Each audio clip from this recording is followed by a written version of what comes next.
This is John McAllister with Around the State. And today I think you're going to find my guest very interesting, very informative, and very enthusiastic. Doug Phillips has been a friend of mine for a long time.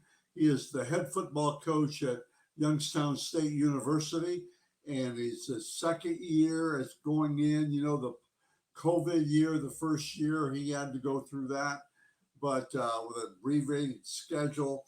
And now it's his first full year and hopefully a normal schedule.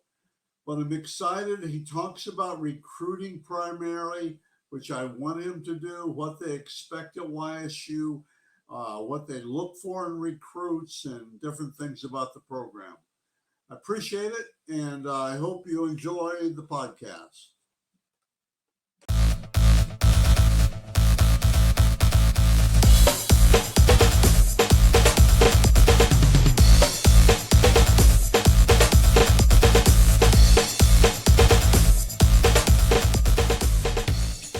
My guest today is an old friend, a highly successful coach, and head coach at Youngstown State University. Good afternoon, Coach Phillips. How you doing, John? I'm well. I'm branching out into another area. Who would have thought 30 years ago we'd be doing this still? Oh my goodness, it's been that long. I think. I know it has. Springfield local. Springfield Tigers. They were making fun of me the way I used to do all that stuff and typing it and cutting. I mean, literally cutting and pasting. Yep. I mean, my books and stuff like that. Yeah. Okay. Well, let's talk first. Tell me about Youngstown State University. Now, Coach Tressel would complain about having kids go to Marshall, and they were like 1 in 500 because it was a Division I school, and they were winning national championships at YSU, and he couldn't get guys to go there. Yeah. So tell me about YSU. Well, I want to correct you. It wasn't Marshall because we beat Marshall in the national title game in 1991, and in 1993 they were still part of the 1AA.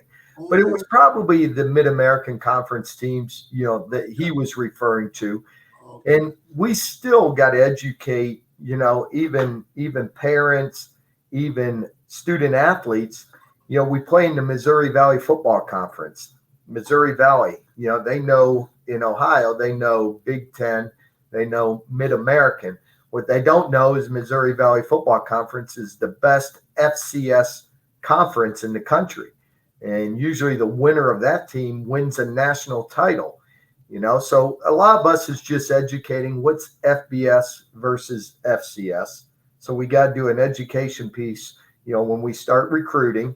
We got to educate them about the league we play in, and then the caliber of football. And I always bring up the Senior Bowl, the draft picks that come from FCS. And, FBS to FCS is a championship series, meaning you play in the playoffs and you play for a national title. FBS is the bowl series, where, those teams in the Mid-American Conference play for a championship and then play in a bowl game if they have a great year. So, and then the scholarship numbers and explaining, the 85 to maybe 63 scholarships and how we do that. So it's a big educational piece, but, if we can get in front of them and be able to explain that, they find out that, it's great football, quality football at the highest level, where you can use football to come out with maybe 2 degrees, an undergrad and a graduate program. Right.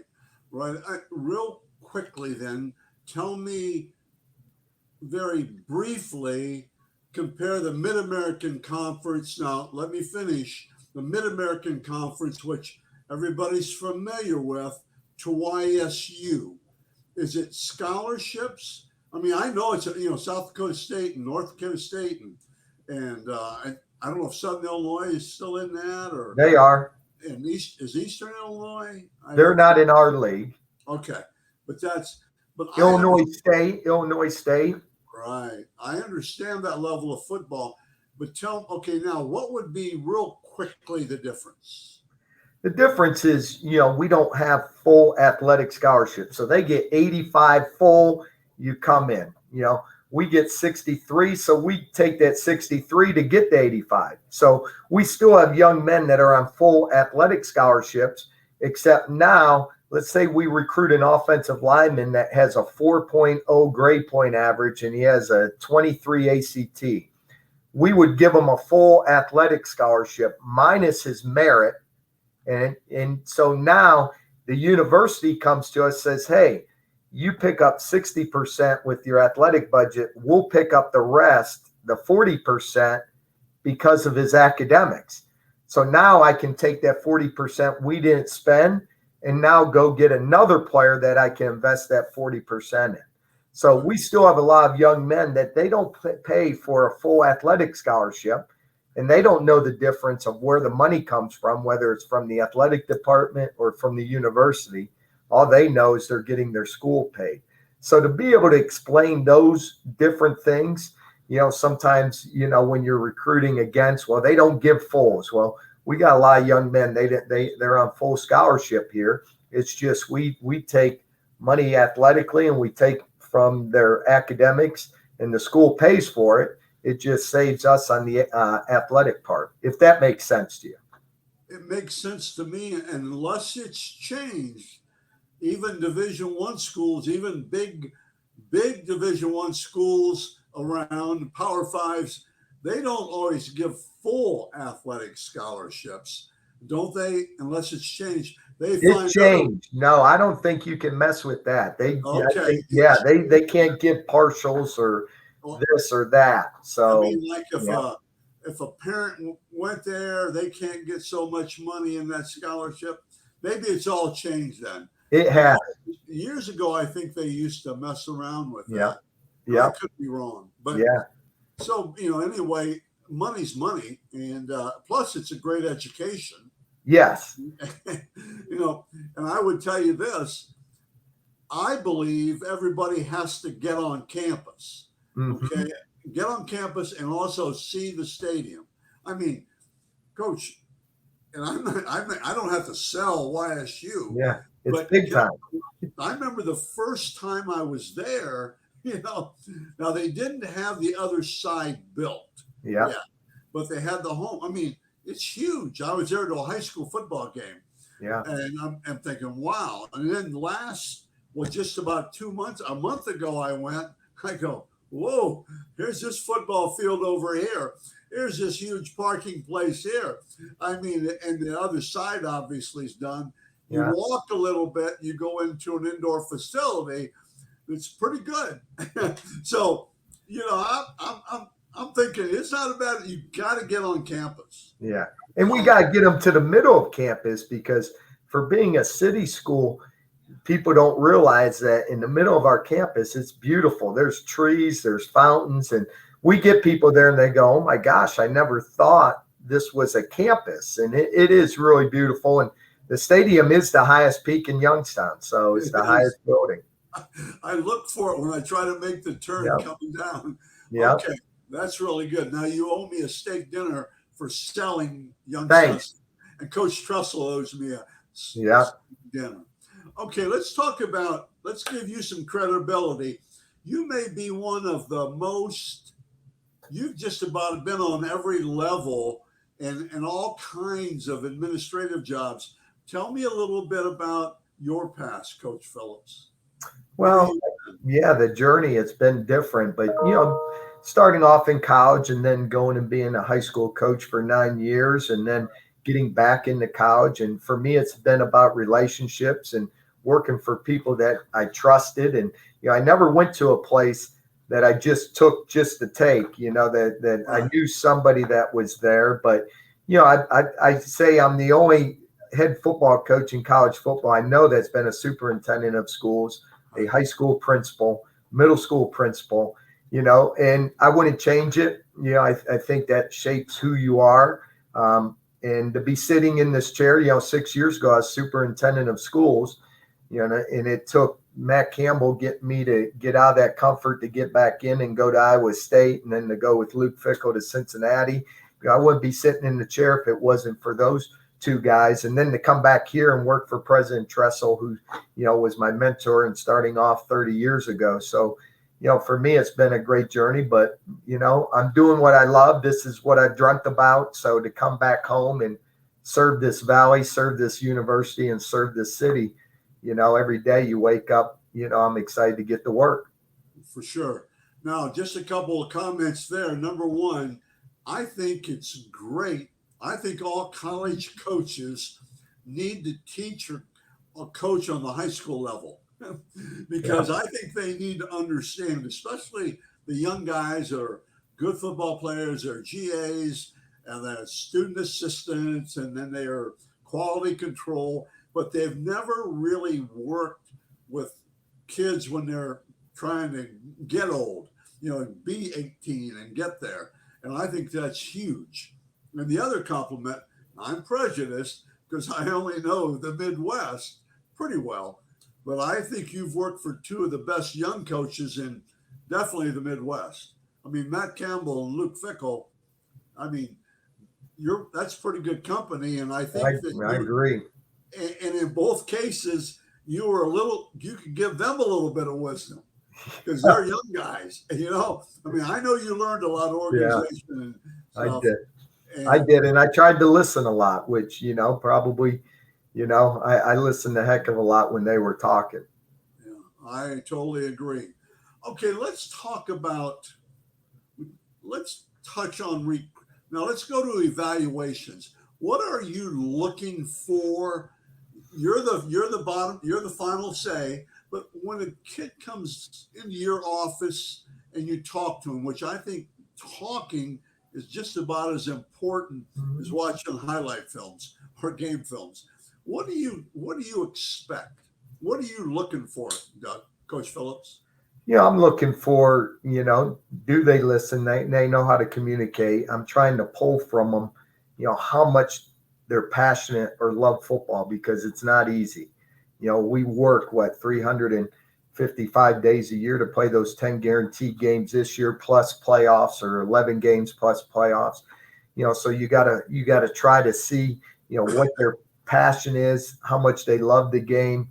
You do the background checks, do they do things right? We play in such a tough league that if you don't have your life under wraps off the field, it's hard to win being on the field. So, again, we're looking for quality young men that know how to handle their business off the field, whether it's academics, whether it's socially. I'm looking to see if they have other interests. At Youngstown State, I love those three sport athletes. I really do. Those are the guys we're going to get, where they might not have been just in a weight room, that they've been playing three other sports and they have a high ceiling. They ran track, they played baseball, they played basketball. So all of those things are important. And, when I look and start communicating, I look for all that information, all that analytics. How much do they long jump, high jump? How fast do they do? Well, they're a basketball player. Then when they sit down, you find out about their love, their passion, their toughness, what type of grit they have. Can they fit into the culture that you're trying to build here, which for us is still Youngstown, Ohio, is blue collar, that you got to go earn it, that nobody's going to hand you anything. So knowing a kid maybe have a chip on the shoulder because he might not have the 3 stars that you guys give him or people give him, and he may not have all the scholarship offers. I know you don't, but he don't have the scholarship offers he might have, but we got great football players. And I wish people could get out and see practices, especially at the high school, because, the greatest compliment I get from a high school player comes to a camp and says, "Coach, I did not know you had this big of football players on your program." And you could say the same at Mount Union. You could say the same at Kent State, to Cincinnati, to Ohio State.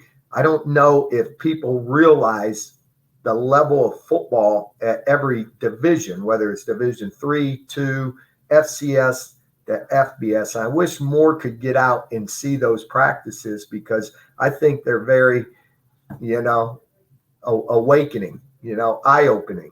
So Well, Those are the things we look for, John. yeah, I totally agree with all of that. And just to get the record straight, I don't do stars, by the way. I'm I joking. know you don't. I know you don't. But see, I do the same when with kids. And I think one of the things you have to do is say, and you have to be able to tell it, and is look at kids and say, do you love football or do you like football?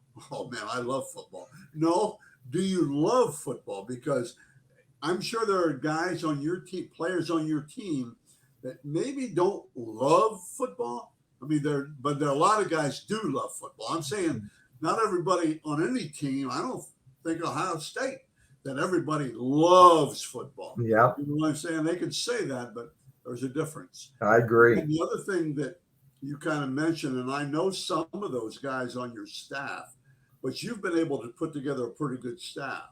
Yeah. And I know a lot of those guys personally, and and I think the biggest thing maybe with your staff that will help you is that they're not all coming to Youngstown State looking for the next job. I don't think. I mean, some of them I know aren't. Yeah. But I think that's really good, and that speaks so well for your program and everything. Yeah, I think they're great teachers. I think they build relationships with their kids. And, my job as a head coach is to help them, as they mature as coaches to move on and do better things. And, I always say if you're moving on, you helped us here. And, Right. so I do. I believe we got a great coaching staff that, I love going in and hearing them teach. I love seeing what they do off the field with our players. And, that was important to me as you're putting together a staff. And, I think I do have some superstars that down the road, you're going to see them coaching at other places. Right, for sure. But I think you understand what I was saying. Yeah. Sometimes They're not looking for the job every day they come to work. I know, right? on the phone call. Exactly. The office door shut. Yeah. That's looking for it. But, again, it goes back to that relationship, and most of us had ties either one way or the other, whether it was working together, whether it was working with somebody we knew, whether it was President Tressel, whether it was Matt Campbell or Luke. I mean, it's amazing, the coaching fraternity is so tight knit that you can go and find that, seventh degree, or they call it, that there's some sort of tie in there. No matter if you didn't work with them, somebody along the way worked with them that you knew.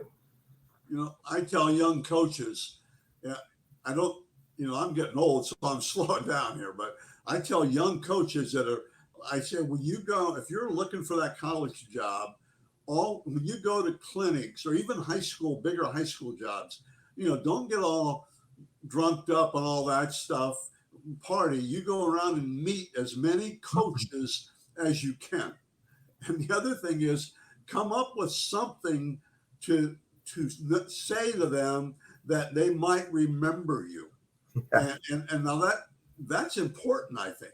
Yeah. You go back to networking and things. And I think high school, and I only have a couple more questions, and I love talking these things, but I said, make sure that you know them. Make sure that you've met somebody. Make sure, because you don't know who they know. No. Okay, and that always helps. It's getting tougher in the college level. I know that, and high school too. But that's something you have to do. And something I always tell recruits, because I've used it my whole life, and this was a President Coach Tressel thing when I was 21 years old. And I use it in recruiting. I've used it with jobs, that it's not about where. I think in today's world, too many people are about the where, and that's why you see 3,000 kids in the portal. But it's not about where, but with whom. Yeah. And you really got to investigate the with whom part, because when things get really tough, the where is not going to help you. It's going to be the people you put yourself around that's going to get you through the good times and the tough times. And I agree. And a transfer portal, I don't really want to talk about that very much. I think it's going to destroy things eventually. If not, it's going to really hurt things. I mean, it works both ways. But, I don't know. It's a whole different subject. Okay, what do you expect of recruits when they come to game day? I think game days are so important in game day visits. What do you personally, Coach Phillips, expect from them? Well, the expectation is, try to be there on time, because, we only have a limited time. You got to get out for pregame. So, getting all the information prior, signing up, making sure you're set, there's no surprises, knowing where you got to be at a certain time, because we're on such a tight time crunch, to be able to do that. So I think that's the first and foremost. Secondly, make sure you come and introduce. I've been at places where you got 400 on the sideline, and wear your high school. That helps. If wearing your high school colors actually helps the coaches being able to identify, especially when it's a large crowd.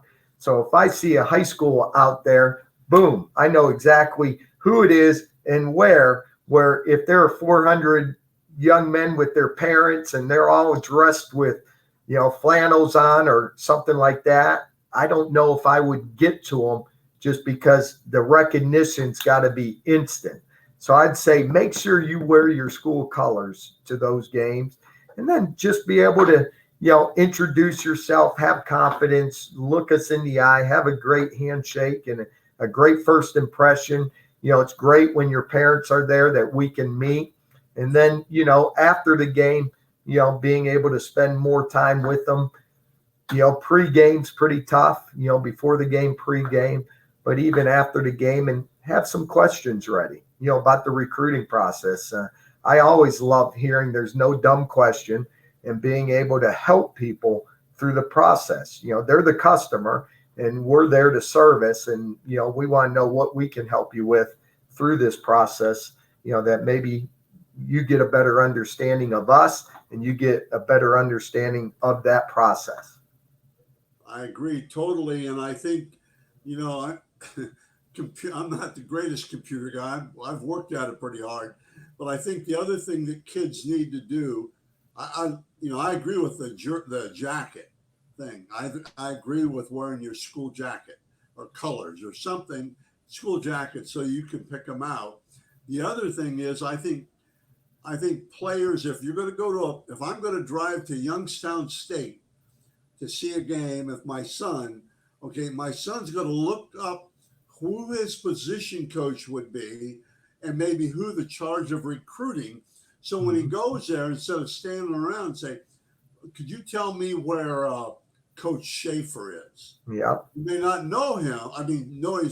But somebody say, yeah, he's right over there, and walk over and say, Coach Schaefer, I'm a linebacker. I know you're busy, but you've been recruiting me a little bit. I think it's huge. And the other thing is find out who's in charge of who has something to do with recruiting. Now there should be at most programs, they're going to get you first, but make sure you know that. Yes. And I think, and the other thing is, and I know you agree with this, is be able to talk to them. I mean, the recruit's got to carry on more than a he's got to be able to do that. And then I think the other thing is say, there's nothing wrong with saying thank you. Yes. Thank you, Coach. Be humble. I like hungry and humble, so. It's really good. Yeah. Okay. Well, I really appreciate, I'm sure there are more questions I could ask, but I appreciate you taking the time. Real practice starts next week, right? August 4th. Yes. And Coach Phillips, what's your policy on coming to a practice? It's going to be tough on high school kids because I think they start the same. And not only that, we're in a dead period. So really, in August, they can't even come to our practice. Usually spring you can. And, when we get to those, or we get to where they can't, we love our kids coming to any practice once we're in the calendar, the NCAA recruiting calendar. But once it's open, practices, spring, during the season, I love people that come see. I said it in the beginning of this, that they need to see it. I think that's where you investigate for parents, they get to see what the head coach, how he coaches. They get to see how the assistant coach coaches. We'd have them in meetings, be able to go into meetings and see what type of teacher, as a running back coach in Cincinnati, I wanted those recruits in my meetings. I wanted to see how they were as students. Yeah. And in the same regards, I wanted to know, can they take the teaching and how I present? I do have one more question, and then I'm done. Somebody's watching this. How do you take I call them bouncebacks. You take somebody that's at a Division I school and he's having maybe trouble and things like that. And what is kind of your policy on that? We do. Yeah. I mean, we do. I don't, if I looked at in my 20 months here, we probably have less of that. I can say we might have 2 out of the 20 young men that we've had to increase our roster with some older guys because we were so young. Right. But most of the ones we were bringing up either from non-scholarship FCS, Division II. We've had great success with those young men compared to the FBS bounce back that comes down to us. Yeah. So in that time period, I think we've taken maybe a couple of the FBS bounce backs where, we kind of like the ones that were playing for 4 years and they want to go play at a higher level. And those kids have done extremely well here. Yeah, I have my whole philosophy on junior colleges and bounce back. So yeah. We don't want to talk about that on the air. No. Coach Phillips, thank you very much. I appreciate it. All right, John. We'll be over to YSU. You better be here soon. Thanks, Doug. Thank you. All right. Bye.